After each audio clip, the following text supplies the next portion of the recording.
Eta gainera, kalitate hori ematen jarraitzea eta bizitza osorako ikasketa hori eskaintzen jarraitzea. Hemen, hainbat eta hainbat lanabez ikusten ditugu, helburu horiek betetzeko eskaini direnak. Beste lehentasun bat da,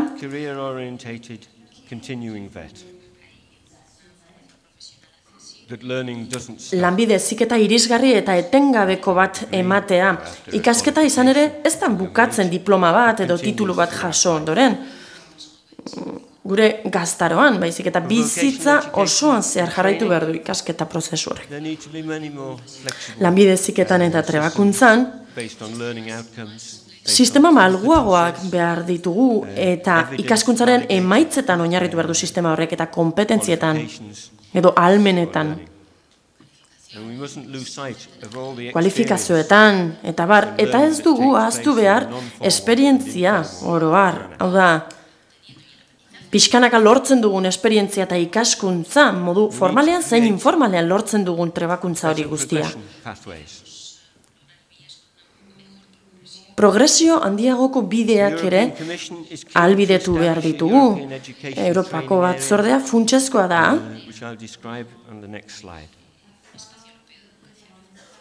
Lanbide heziketako Europako espazio bat lortu ahal izateko hurrengo irudian ikusiko dugu. Berriz ere azpimarratu nahi dut nazioen arteko mugikortasunaren garrantzia. Izan ere, oso elementu garrantzitsua da. Testuinguru honetan etorkizunera begira eta ikasleen ibilbidek edo ikasketek hartuko duten norabidea erabakitzerako orduan. Irudi hau pasatuko dut eta beste irudi batera iritsiko gara, hor lehen aipatu ditugun Europako lanabesak landuko ditugu, hain zuzen ere,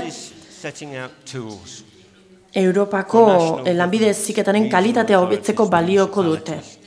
Lanabes hauek balio dute, eskualde mailako gobernuetarako, herrialde mailako gobernuetarako eta tokian tokiko gobernuetarako. Lehenengoa da EQF edo kalifikazioen Europako esparrua. Europako herrialde gehienek badute beren esparrua, 8 maila ditu esparru horrek.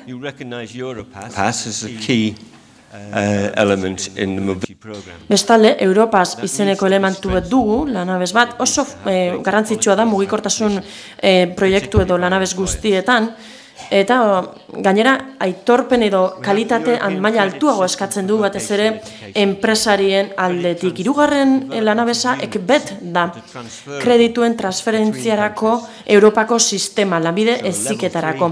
Kredituek transferitzeko modukoak izan behar dute herrialde batetik bestera. Adibidez, erresuma batuko hirugarren mailak Euskadiko hirugarren mailaren baliokidea izan behar du, edo Finlandiakoa, edo Europako beste dozein herrialdeko hirugarren mailaren baliokidea izan behar du.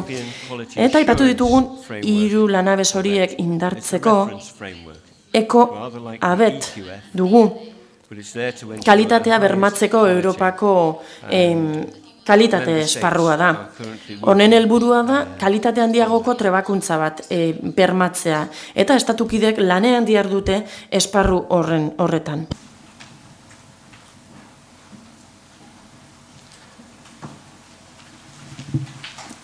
I've spoken about the credit system, but the only part of this slide that is important is the emphasis on mobility. Irudi honetan, ikusten dugu mugikortasunean ezarri den enfasia. Ikaskuntza prozesuaren mugikortasuna, nola aipatu den. Hemen ikusten dugunez, ikasle guztien hasierako lanbide heziketako ikasleen 6 atzerrian ikasketa proiektu bat edo ikasketa aldi bat egin izango dute 2020-erako. Hori helburu bat da, noski oso zaila da, asko betu behar da gaur egungo mugikortasun maila, gaur egunekoa 2 ingurukoa dela kalkulatzen baita. Horren bestez, asko betu behar da helburu horietara iritsi ahal izateko. So, from the challenges, how are we going to meet those challenges? What do we need to do as institutions? Bueno, nola bete helburu horiek, nola egin aurrez aurre ditugun erronka horiei lider gisa eta erakunde gisa, lanbide heziketako erakunde gisa. Ikusten dugu, lortu behar dugula gure ikasleek behar dituzten ahalmenak izatea, enplegua lortzeko, eta denek oinarri batzuk izan behar dituztela. Trebakuntza mailari dagokionez. Europan, trebakuntza maila, hezkuntza maila, beherantz doa, hori nahiko harrigarria da, eta aldatu egin behar da joera hori, noski. Ahalegin bat egin behar dugu, oinarrizko kualitate horiek ikasle guztiengana irits daitezen. Bestalde, zeharkako jarrerak bultzatu behar ditugu, edo gaitasunak, adibidez, lan mundura sartzea, gure alorroletan gure ikasleek izan ditzaketen gaitasunak.